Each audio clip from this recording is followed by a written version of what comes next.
Welcome to Market Update, October 2024, Lori and Kayleen style.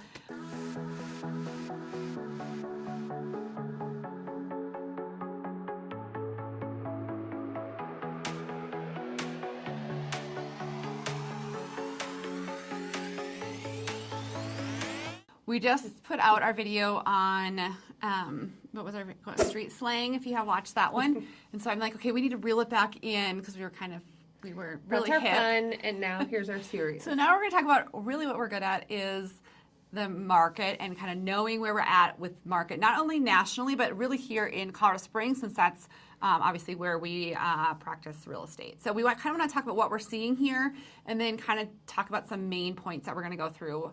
So if you're thinking of buying this fall, even into 2025, kind of what you can expect and what we're going to see here in the Colorado Springs market. So this is what we are seeing as far as headlines. As you all know, it's my fancy flip us over here. So this was my scroll this morning on Facebook, and I'm like, I even get suckered into it. You read, I don't care if you're looking at Fox, CNN, ABC, NBC, whatever. They have Social all media. this clickbait, doom and gloom, because what do I do? What did I do for this? I clicked it. Yeah. Because I'm a real estate agent, so I want to see what they're saying anyways, but I fall for it. Mm-hmm. And so I think people do a lot. Well, and there's a lot of conversations going on because the struggle has been a lot about home affordability, the economy, what people can and cannot afford, and I would say in the recent couple years, we came out of the extreme housing market in 2020, 2021, and even 2022 when everybody, there was the house frenzy. And so then all of a sudden we had rates that hiked up because of inflation, and then it kind of came to a Stall? Streaking? I don't know what we're going for. Squeaking halt. Oh, okay, that's what you're going I think for. that's what I was going for. Yeah. And then I would say over this since March till October 2024, where we're at, this is kind of the time period that I think Lori and I want to verse you on, not only, of course, the clickbait, are they true or false in our opinion, but we've actually had a really good year in real estate in Colorado Springs, and we want to tell you our pulse on our micro market here and what we see and feel every single day when we're showing houses, making offers, talking to clients who now just in the couple of years want to sell, and kind of where we see our micro market in Colorado Springs at and what to expect, like you said, in the coming fall. So remember that article that I posted a minute ago that said housing prices are It's gonna falling, fall. the world's falling apart, right? Well, this is actually what the article said, and I'm going to kind of walk you through that, and then we're going to scroll it back and kind of see, I think it's fine to read articles. Obviously, we do it all the time, and taking what the experts are saying, but also being experts and being in the field. I'm going to call it in the field, and writing offers every day. We just wrote 2 last night. We had 2 clients in town this weekend, knowing our areas really well, what we're actually seeing on, we call it boots on the ground here. So we're going to talk about that in a second. So, but this is actually what the article was saying was, after all this, So 5 reasons there are going to be no market crash. So you guys can argue with me. You can put it in the comments below. So literally Go that ahead. headline was the clickbait, and Yes. this is what it told you right away at the beginning. Correct. There's not going to be this huge market crash everyone is thinking, and we're going to talk about why those factors are coming into play. And I know there'll be those people who comment below that it's going to crash. That's fine. I had the same people tell me the same thing in 2020, and they have lost out on $75,000 at least worth of equity, if not more, since then, because they've been waiting for this crash to happen. Do the markets go up and down? Absolutely. I'm going to show you a graph to look at that as well. But the actual crash that people are doomsday Waiting we're for. not seeing, and here's why. So I'm going to kind of walk you through that. So here, let me on my screen, if I can get out of here. I'm supposed to click through it all fancy, but I guess that's not working for me right now.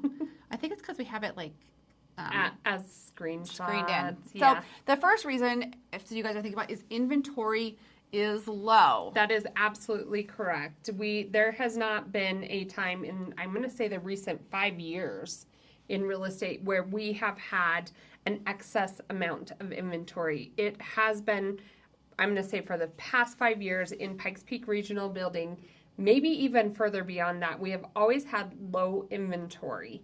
And so you always have that as a seller and as a buyer to deal with as a factor in our market. So typically you have 5 to 6 months of inventory sitting on the market. It's kind of a balanced market. So sellers and buyers are kind of on an even playing field. If you have 5 to 6 months of inventory. Correct. But currently, according to the National Association of Real Estate Realtors, we have only 4.2 months, so a little bit less. Has it evened up a little bit? Absolutely. But it is still not quite that even playing field because of the low inventory. And this is national numbers. This is that, you know, if I'm talking about Colorado Springs specifically, we are way lower than that. To be honest, I don't know what the last number I'll put a graphic up. I'll find our latest and greatest graphic. But I want to say in 2022, I think the last time we checked, it was like 1.4 months worth of inventory. Oh, back a couple years ago. It was crazy. so low. Yeah. Yes.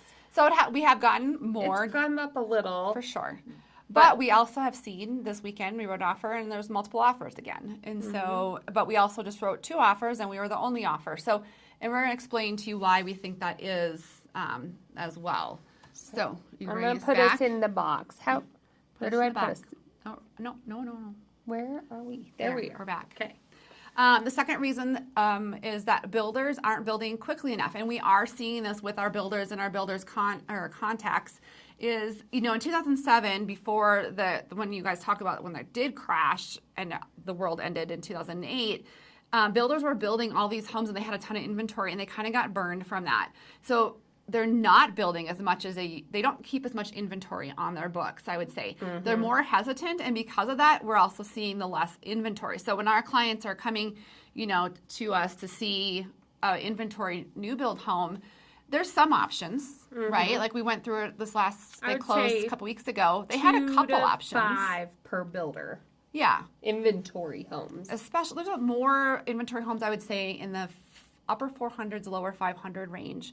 But when you talk about inventory homes in the 7, 8, 9s, not as much.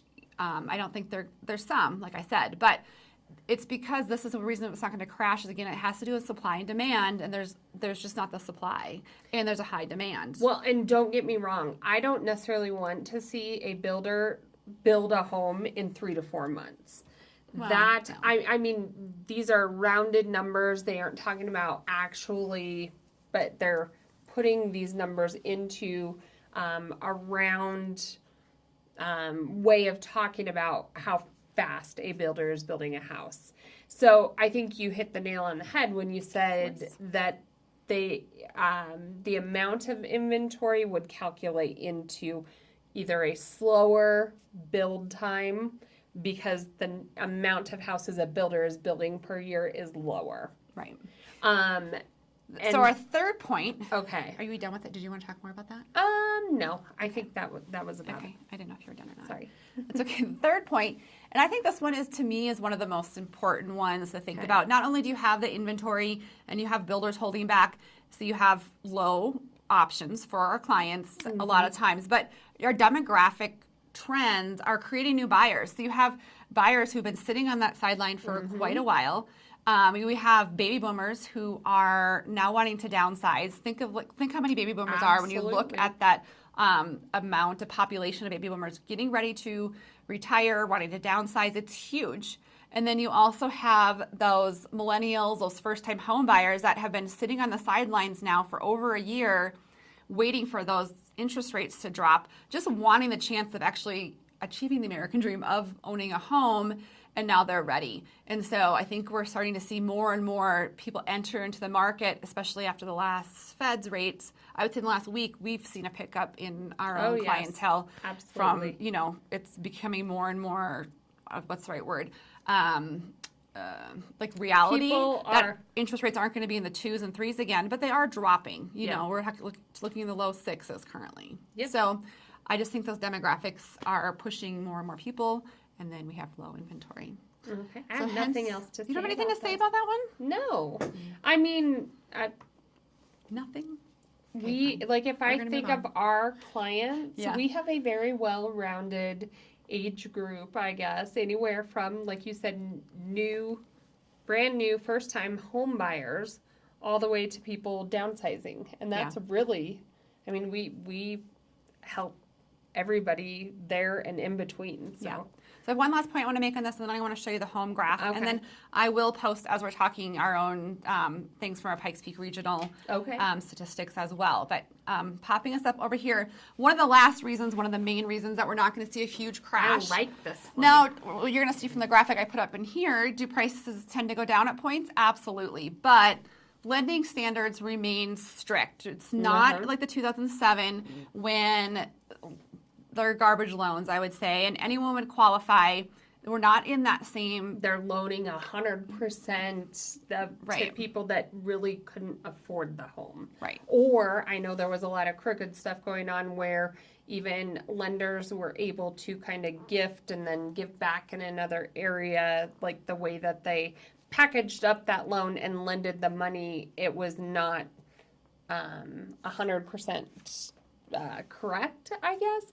But you're exactly right. Like, you do still have to have good income. You still have to have good debt to income ratio. There's a lot of different loan products. And so a good lender who knows their underwriting guidelines will help walk you through.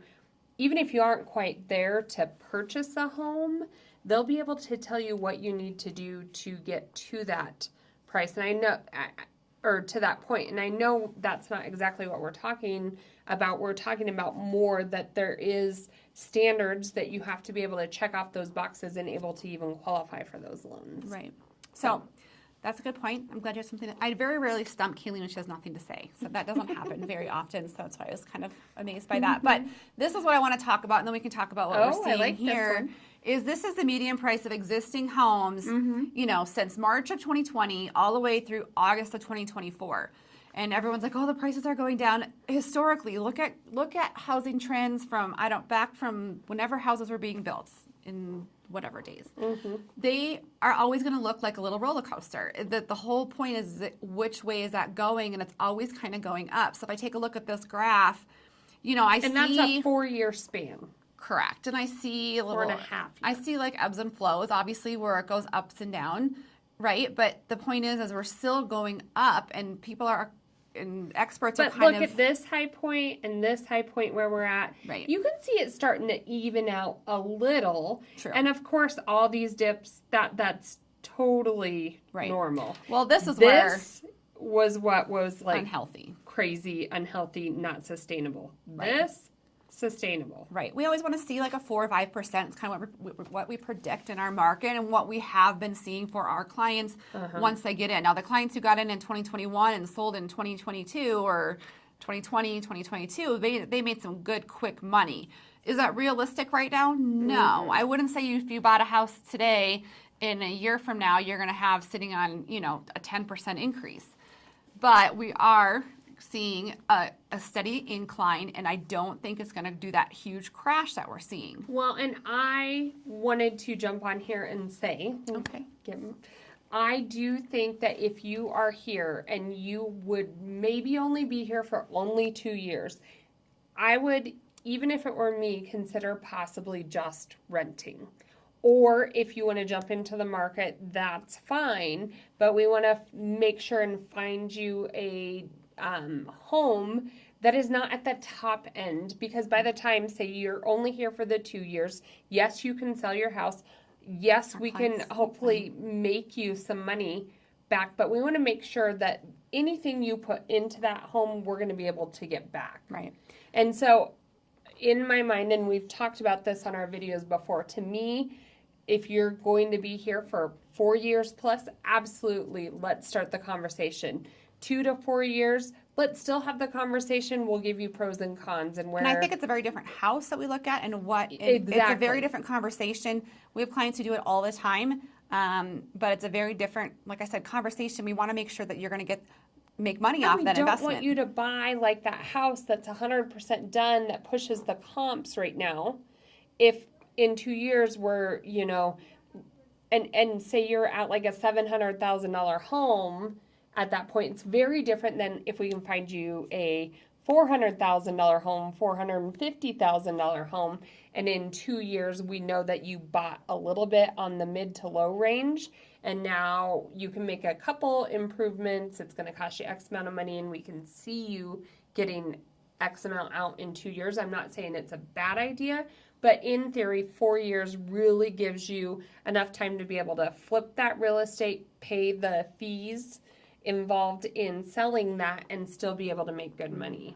And I think in this market, we always talk about this in our videos, is if it is priced right, if it's in a good location, and if it's updated, ready to move in, it's going to go. So we both were out showing homes this weekend, and I could guarantee you what house is going to go under contract that weekend. I think I saw, they were in town, they're kind of flirting with the idea of moving here. They want to be in the 500, 600-ish range. Mm-hmm. They didn't want a cookie cutter house. They wanted a home with character. So I picked out a few neighborhoods, and there's not a ton of them that I always recommend for that. So I picked out by Pulpit Rock, Ute Valley Park. There was one in Glen Eagle. I like those. And there's one a little bit down south. Okay. I meant to show an old farm.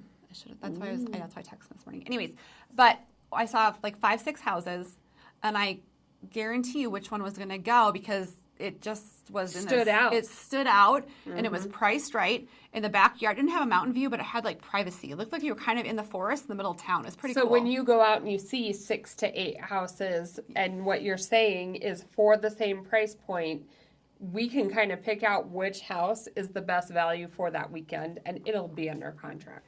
So I would say probably multiple offers. I would say a good word for 2024 as we move into 2025, and I hope I'm right because I kind of as a real estate agent want this word to come true, is steady.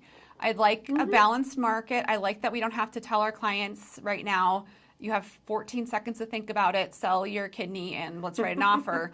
I mean, our clients have been able to, for the most part. You can chew on it for a day. Yeah. Think it through, look at the numbers, the comps that we're sending you, look at the Pikes Peak Regional Building for that home, look at the list of improvements that the current seller has done, and really make an informed decision to know if it's a good fit or not. And I want you guys to know, I know you watch all of our videos, and we can talk about Riz and we do have fun with our videos, but we each have 3 kids, we know what it's like, we each have a family, we're pretty honest people, is that really in the grand scheme of things, we have told clients, do not buy this house. You literally did that. Told clients, do not go higher than this price point. I don't want you to come back to me in 6 months and you're upside down. We did it twice. Even you did this weekend with the client, house just hoped to get under contract. I was they're priced way too high. And you found an assumable loan. I mean, we will be out there working for you guys, and we will tell you guys to walk away from a deal because we know this market so well. And not only this market, but we know neighborhoods. I think it's a market within a neighborhood can also be very different. Think of if you saw a house for $460 in Cimarron Hills versus $460 in northern Stetson Hills, or near Pulpit Rock. I mean, that's the coveted area. It can be the exact same house in 2 different locations and not the same value. So I think we're good about really being real honest with you guys. We are very honest. Anything else you want to say about that? No, I'm letting you run the show today. I know. I like kind of those you did a lot of homework. This is a great video. Thank you. It got me going when I saw the little thing come across, and I fell for it and clicked on it myself. Why did I do that? What? So, anyways, that's our little market update. Obviously, we don't have a crystal ball. Things are going to change, but we do. I mean, we go through our contracts. People call us bulldogs in one of our last reviews. We do fight for you guys as far as there's so much involved with the contract, not only the initial offer, but appraisals and inspections and CMAs and everything that goes into that whole contract and process. And it's our job when we sign that exclusive right to buy and you allow us to represent you as your agent. That's what we're signing up to do. We're signing up to be not only your realtor, but your advocate in the whole real estate transaction. We're supposed to be the professional and knowing our market, and that is what we do well. And we have amazing lenders that we really rely on and trust. I don't know some of you guys asked me a lending question. I don't know everything about lending. That's not I'm more the real estate into the contracts, that kind of thing. And the lending piece of it, we have really good lenders that I really trust. And Kayleen's husband owns an inspection company, so a lot of times when we see things, and whether it's foundation or sewer, and if someone's not doing a sewer scope, which we know sewers can come up to like 15, 20,000. I'm like, spend $100. Let's make sure it's in this area. Sure. And so I think we can have a good viewpoint from that as well. So I'm going to stop talking now. And we hope you join us for more fun videos that are going to come out shortly. But this was a quick little market update. Any questions? We do real estate here all the time here in Colorado Springs. Get our phone out. Put your numbers into the phone. Give us a call or text anytime. And we'd love to help you make that move here to Colorado Springs.